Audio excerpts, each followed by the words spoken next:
Welcome to How to Build Your Strategic Money Mindset. I'm Jackie Roby. I'm a relationship mindset coach and founder of Inspire Journey Consulting. I empower ambitious women of color and allies to break free from hustle culture, reclaim their time freedom, and become the main character of their stories. I am so over the moon excited to be here with Erika Wasserman. She is the visionary CEO and founder of Your Financial Therapist. As one of fewer than 100 certified financial therapists worldwide, Erika blends expertise in finance and international economics with a passion for transforming how people view and manage their financial lives. She's the creator of Let's Talk Finances, financial conversation cards available on Amazon, and author of Conversations with Your Financial Therapist, available this fall. Erika, thank you for being here. I'm so excited. You and I had such a great conversation the other day that we were like, let's take this live and bring it to everybody because journey in life is challenging, right? I call it a roller coaster ride. And to have people along the way to help to support you, to grow you as a human outside of, we were just talking about our high school girls, right? Outside of schooling, you're done. And then how does that growth happen? We get so busy with our daily lives. So the fact that you and I can sit down and have a conversation, I think is going to be great because I always want to learn and grow. And I know I'm going to learn from you today. I love that. I feel exactly the same way. I want to talk first about financial therapy. Honestly, so therapy, it's the gift you give yourself. I proudly state that spent 15 consecutive years in therapy, each part of my growth journey in there supporting me in my healing. But financial therapy, you hear that, you hear financial advisor, you don't necessarily usually hear them together. So can you tell us a bit more about what that is? Absolutely. Yeah. Walk into a cocktail party and you tell people what you do. I get the puppy dog look, right? And what? I like exactly what you said. I've heard financial advisor and I've heard therapist, but never together. And that's because there's only, like you mentioned, 100 of us in the country right now, but it's a growing and needed field. So I don't talk dollars and cents. I talk all those other senses. So those sleepless nights, that really annoying dinner that you don't want to go to because you have to pick up the bill. You know what I'm talking about? And it's funny, the dinner, the restaurant could be the same restaurant, but who you're with often makes a difference of how that transaction feels at the end of the evening when you're signing your name. And that's the emotional side of money that's not talked about. So I have a finance degree from University of Florida. I worked in consulting. I've lived all over the world, which is awesome because traveling is my passion. 47 countries and counting. My goal is 50 by 50. And then I got married, had kids, got divorced with 3 kids under the age of 4. That took me a moment. And then I had to reassess life. And along the way, I ended up hearing the term financial therapy, and the light bulb moment went off. Talk about aligning your senses. Like it felt like a lightning went through me. And I was like, this is what I was called to do. Because everything that I just talked about in 30 seconds, opening bank accounts in foreign countries, buying houses, selling houses, merging money, adding kids, I was able to do because my confidence in my relationship with money. And I attribute that to my dad. And so when I heard the term financial therapy, it was the aha moment that I had from when I was doing meditating, laying on the floor with a 2-year old and a 1-year-old and a baby while I was going through my divorce. And my purpose, the part of my meditation practice, was who are you, what do you want, and what's your purpose? My purpose was to help others go through difficult situations, taking the higher road, because that's what I was continuing to do in my life. So fast forward to financial therapy, and that's where the lightning struck. 10 years later, my dharma, my purpose showed up. And I went to Kansas State. I got a graduate certificate. Yes, financial therapy is a real thing. There's a few colleges now, University of Georgia, Golden Gate, Texas Tech, that have programs to help people with the emotional side of money. Even Harvard did a study on this. 90% of our decisions that we make in life, especially around finances, is emotional and 10% is logical. I joke, I don't need a Harvard study. Look at my Target card, right? It's like, I need that, I need that, I need that, I need that. I don't need it. And so that's how the lightning struck in financial therapy. I'm proud over the past 5 years to really have grown not just my business, but to have changed lives on the way people sleep at night, grow their businesses, and transition from death or divorce. That's incredible. One of the things that I really love about that and what you're doing is the money stories that we have. And for me, even hearing the term money story, that was a new phrase for me that I didn't hear until 2022, Hmm. maybe. So, can you open up that chapter a bit on money stories? Yeah. So money stories, part of me wants to be like, it's a good fairy tale book. Sometimes it's a crime scene, right? There's fraud. Sometimes, right? It's a twisted romance.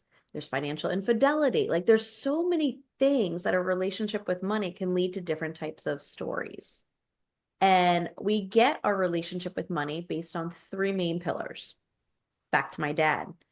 Our first main pillar is our background. So how you talk about money at home.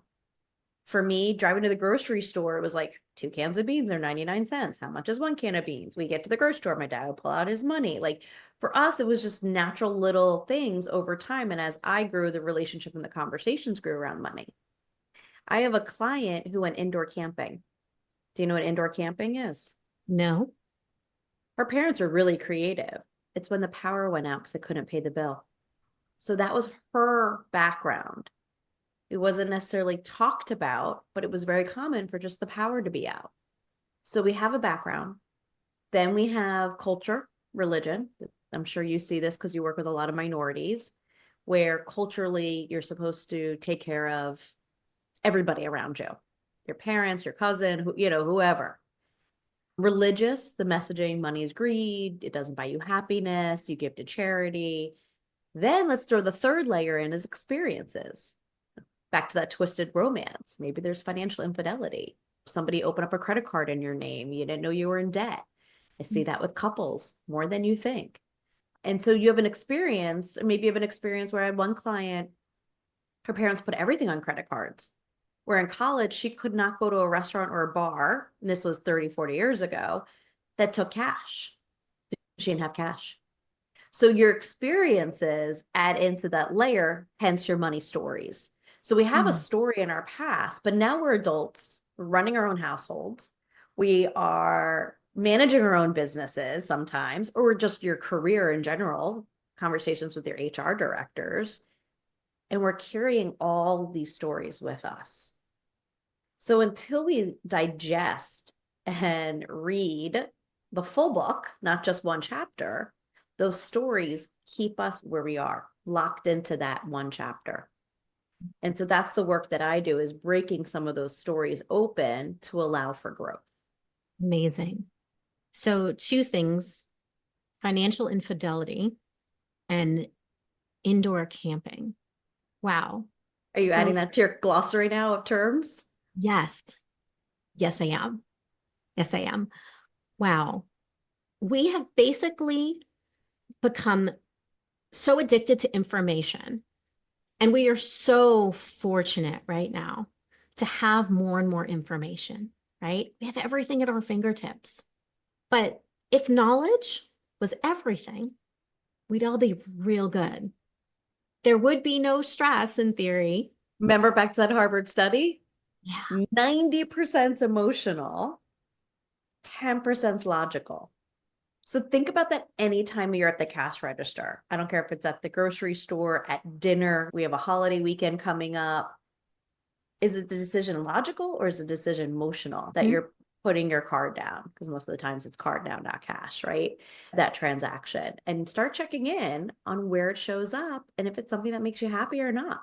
And if it doesn't make you happy, maybe rethink where you are and where you're spending your time and energy.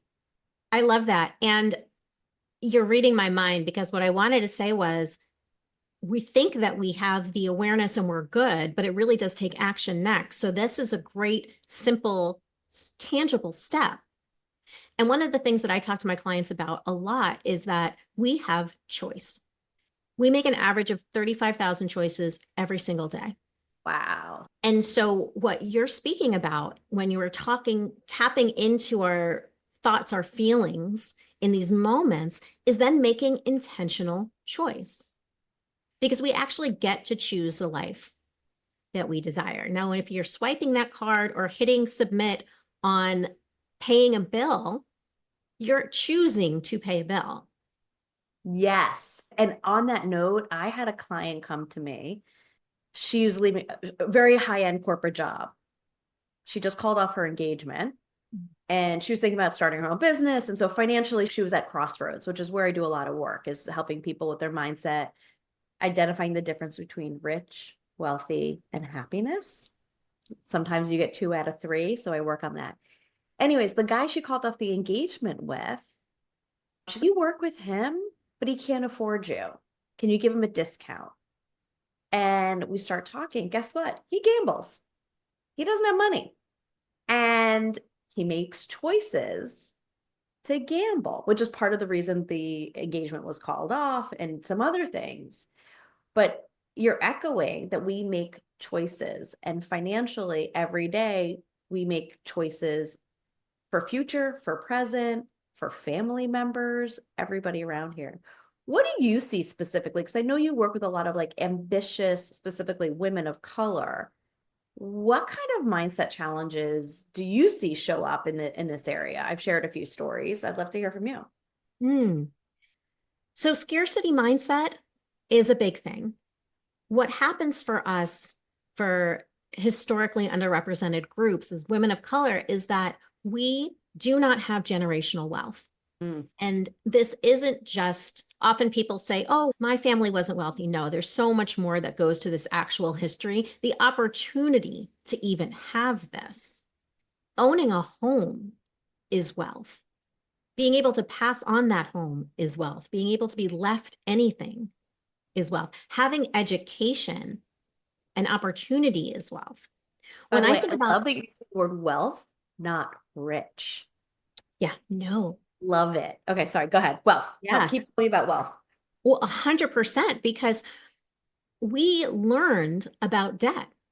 We didn't learn not to get in debt.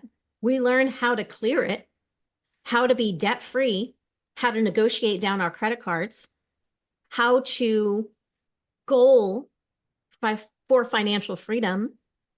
We learned about claiming bankruptcy if Mhm. need be, but nobody taught us about investing. Right. Nobody taught us about being wealthy.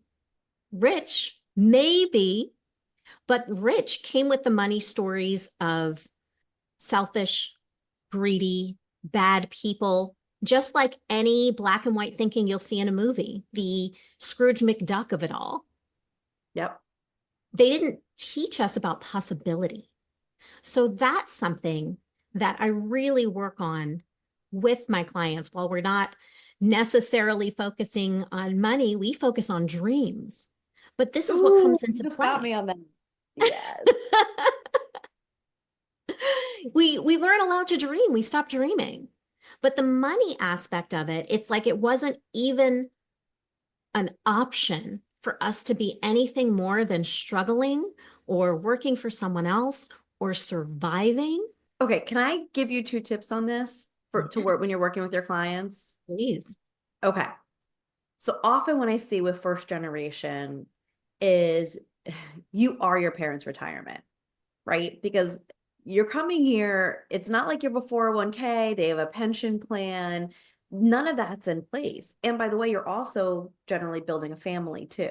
So your kids now want to do travel soccer or they need a field trip form, and your parents want to go back to their home country for a funeral or all these random expenses that coming in, setting financial boundaries. And because you need to save a place in the middle for you. You know, they talk about the sandwich generation. It's really the panini press where you just get smushed. And so it's created. When I heard that, I was like, I'm a press sandwich. I'm raising as a single mom, 3 teenage daughters and an aging mom. Like I am. It's to create those boundaries that you save, that you are putting away for retirement for yourself. And that might come at a cost. And those might be conversations with your parents to say, I'm able to give X amount of dollars a year or a month. Mm. And conversations are tough. That's what we work on. In my book, I have a 5-step framework that helps people take it through any conversation. But it's so important, and also for your kids to see how those healthy conversations happen because they're seeing you and they're following you. So we have boundaries around what we eat, gluten-free, dessert, you don't eat the whole cake, but coming up with some financial boundaries to save that sacred space for you is really important. The other one that I'm going to leave you with is a vision board. So probably for you in your work, just know there's a vision boards going on, but there's financial vision board. So what does that mean? One of the exercises that I do is a guided meditation about retirement. And we get in to see what color the front door is, what sounds are happening while you're cooking your favorite dish, and the smells that are coming in, right? And when you start tasting the Sunday gravy on the stove, all of a sudden, it's no more a 401k or a possibility, oh, that's down the future. It's something you can see. And so putting a picture up of it, or the family vacation, or the new car that you want, again, back to that vision board, when you're seeing it, your mind is there. You're constantly going to be wanting it, growing it, sharing it with others to hold you accountable. So add those two to your list. I love this so much. And when I think about the vision that you're walking us through, it's so important. What I want people to know is that visioning in this way, it is science backed. And for those of us who know how deeply representation matters, the fact that we haven't had the representation of the wealth that we want to have doesn't mean that it's not available to us. So that's why this visioning becomes so important. You brought up something, and so I've got to bring it to your conversation cards. You said, I know these conversations are hard, and you've got a framework. I want to hear about that. But I have to mention your conversation cards about money because I invested in them. I have the most wonderful husband in the world. I love him deeply. Communication is the pillar of our marriage. It has been since day one. And for somebody like myself who lives with depression, anxiety, and complex post-traumatic stress disorder, being able to have those open conversations together and know that I've got somebody who always has my back has been beautiful. Oh, wow. Yeah. Money, woo, we both, you should see us, we both do our mindset work and all of our mindfulness tactics when we have conversations about money because we feel these deep emotions that put us into survival mode. And one of the things that I love about the conversation cards is that it teaches you money's more than have, don't have. Yeah. Yeah. It's storytelling. And so here's a copy of the cards, and I'll put it in the chat. So these are Let's Talk Finances Couples Edition. Don't worry if you don't do this. I have the divorce edition waiting for you. And this is for when you're going through or after a divorce because all your mindset has to change. But the reality is, people kept coming to you saying, I know how to start the conversation around money. Like you were saying, you and your husband are locked in on so many mindset and career and aspirations, but money is taboo. And back to experiences, background, religion, cultures. We each have our own unique, but we don't know how to talk about it. So one night I was at a bar, great ideas. They should come to you like in a shower or like out and about with a few drinks. And there was a couple next to me on their 10-year anniversary dinner. And they had conversation cards. And hey, do you want some? I'm like, of course. I've never met a stranger before. So we grabbed some cards. And I realized then this is what I could do to help people at home start having conversations around money. And so the cards ask the questions that you might not even thought of or don't think, oh, I can't ask that. Like one of them is, have you declared bankruptcy? And if so, what did you learn from it? So not in a negative way, but in a, what did you learn from it? Same question is, do you have debt? How are you managing it? Now, there's some fun questions in there too. How much is our next vacation? Or do you believe we should support family members? And so there's definitely conversations that get people going, but most of the time people just are afraid to ask. So I take the hard work and I ask it for you. And one of the things that I appreciate, like you mentioned the fun aspect, because I got the cards and David looked at me like, cool. And, with gratitude. But he had that immediate emotional reaction, this survival mode of, oh, I got to prepare myself to even do this. And just one day when he wasn't paying attention, I pulled a card. He didn't see the card. And I asked him the question, like, just all nonchalant, like, and I want to say it was, if you had a certain amount of money, would you choose? And I think it was going out or, Dinner or investing? If you had an extra $100, what would you do? yes, Dinner or investing? And yes, why? yeah. And immediately dinner. Like, Mhm. I know. But but it was great. And then I had said to him, guess what? This is here. And he was like, oh, look at that shift in mindset. And all of a sudden that openness. So one of the things that I want to actually give you, if you're open to it for your people, Yes, please.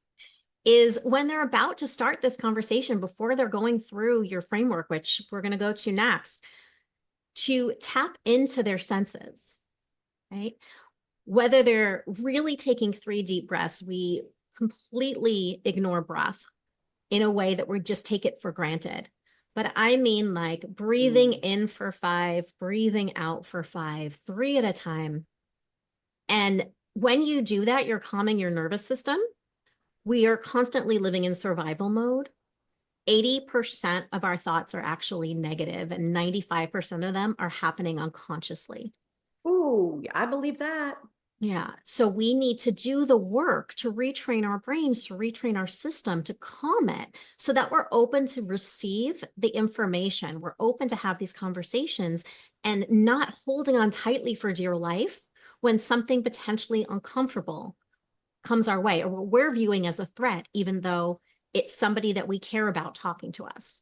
And often I recommend grabbing a couple cards while you're out walking the dog at night or going on a drive because now you're sitting side by side and those defenses come down also. So the breath work is beautiful as well. So I will definitely keep that in mind. Sometimes movement is good or not that direct impact and hunger level. Let's not forget that. Do not start a conversation when somebody's hungry or rushing out the door. Timing is everything on this stuff because like you said, everybody's like, she's going to ask me something that maybe I don't know or I'm embarrassed about or I've never shared with somebody. How do you get people living their dream life? Because I know that it's something a passion of yours and finance is such a big piece of your dream life. And I always tell people you could do, if music is your thing, you could do your dream life on free concerts at the park, or you could do it at $1,000 tickets for Taylor, right? So how do you help people, especially women of color, live their dream lives that, as you said, might not even seen themselves in that picture book before? Great question. Well, I would say a big part of it is understanding worthiness. We don't like to think that we have insecurity, that we have self doubt, that we have any of those aspects of self. It's uncomfortable. We don't like it. We don't want to admit it, but it's real. And it comes up in different areas of our life. So we're going to unpack where it could be stopping you from seeing possibility. I help people break through what I call the dream ceiling. And in this space, it's what we're telling ourselves and what other people are telling us as well. Oftentimes, we're encountered with the how. And if we don't know the how, we just stop. So we do the work of quieting the how question, the yeah, but, the tension in your body. And mindfulness is a big piece of that. And also breaking through and getting some awareness into that subconscious that's telling you you're not worthy of doing it and it's never going to happen. And then actionable, manageable steps that aren't going to feel like it's taking over your life and it feels like you never have time for you, because that's a lot of what happens with the clients I work with. They don't make time for themselves, but they feel like they don't have time for themselves. Guilty. Yeah. Guilty. If it's a priority period, you make time instead of making excuses. Like I said, running a business, three teenage daughters, my mom, my friends, but like everything and everybody could come before me Yes. very easily. And I still think I'm doing great things. But if I don't nurture myself, and I do, I have, and I some days I feel guilty when I do it. Like this past weekend, I went to the beach all day. And Mm. the whole day I was like, I should be doing work. I could be doing work. Oh gosh, I need to respond to that email. And then I just took out a book and I actually read a book. And I knew that was important for me for that day. But it took a lot of discipline to stay in that space and not feel guilty about it. So I hear you on that. What the work you do is so important. And I love that follow up to not feel guilty because that is such a key thing that comes up all the time. And you said, if it's a priority, you make time for it. We make time for the things that are important to us. Somehow we end up last on the list. So, why are we not important enough to be a priority? It is reframing, like we mentioned, intentional choices. It's funny for me, I wanted to respond because it seems selfish, not selfless. Mm-hmm. And so that's the mindset shift that we're talking about. And it Exactly. goes back to the finances too. If you give all your money away, it's selfless, or is it selfish because you're not actually putting the oxygen mask on yourself also? So, yeah, framework is important. Speaking of, Yes, ma'am. one of the last things that I want to ask and have us end on before we open to questions is the framework for conversations. So, conversations with your financial therapist. I'm super excited to tell you it's on pre order right now. And if you watch Shark Tank, Barbara Corcoran just endorsed the book for me. And that's the voices that we need to tell people talking about money is important, going after it's important. So I created a framework called Money Mindset Method using the word money because why not? And I'll give you the 5 tips. The first one is M, make it comfortable. Back to the conversation we talked about earlier. Maybe that is going for a walk or making sure that you've eaten before you're having these conversations. Timing is everything in all conversations for work, for romance, for money. One at a time. This is not the time to throw the kitchen sink. Is 3 years ago you lent your brother money and now we got to focus on one question at a time. So if you need to brainstorm all your questions, and your partner brainstorms all their questions. And then that goes to the end, which is nurture shared goals. So the question that we have in common that we're focusing on, why is that important to both of us? If it's not important to both of you, it's not going to achieve what you want. So find the question, nurture, if it's something you can nurture together, what your why is. And then E, evaluate practical solutions. This is your brainstorming. Think outside the box. What can we do? What resources can we ask? Where do we need to go? Brainstorm solutions together separately. And then the last one is why, which I know will probably be your favorite, which is say yes to compassion. You might not have had this conversation before. It might be really difficult talking to an aging parent about long-term care or hospital stays. So saying yes to yourself for to being compassionate in the situation or going for a walk, whatever it is, or for the person that's having the conversation is important also. So you can use those steps with adult teenagers or adult children that are teenagers all the way through to aging parents or to even with your managing staff. Amazing. I love that so much. All right, Tina, I see your hand up. Is it intentionally up? Yes, it is. Hi. Is it the time for questions? Yes, please. Awesome. Thank you. Thank you, Erica. Thank you for having me, Jackie.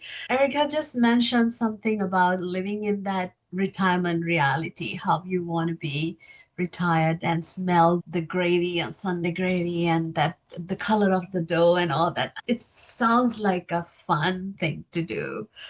But let's say for someone that is crushing and just overwhelmed with current financial situation, and of course you want that freedom and that independent or whatnot, like that future that you don't have to worry about, not anything like a manageable worry, I would say, like that dream retirement life. When you are finding that uncomfortable reality right now you are in, how would you just bridge that gap and you don't feel like you're lying to yourself at that moment when you're dreaming and feeling that way.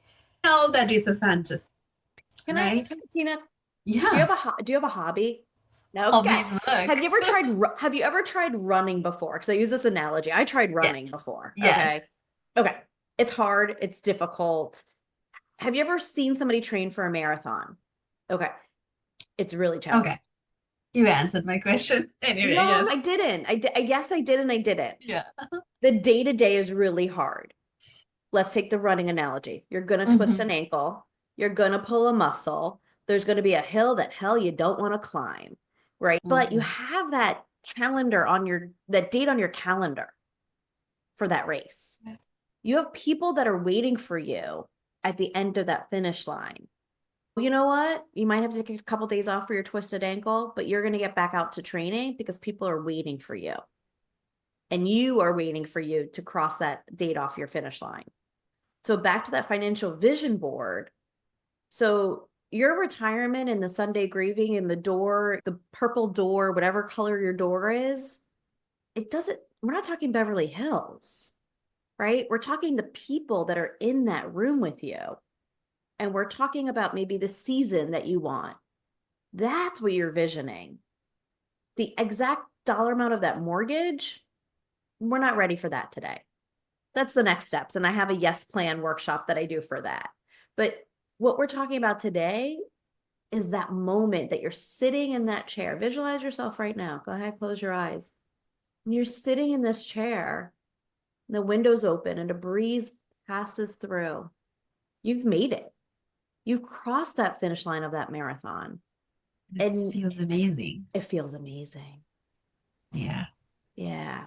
But a lot of times, like Jackie was saying, we don't see those visions because we haven't seen other people achieve those visions. And we're so heads down in that hard work, right? That marathon training right now that you can't see that finish line. So put a picture of it really big.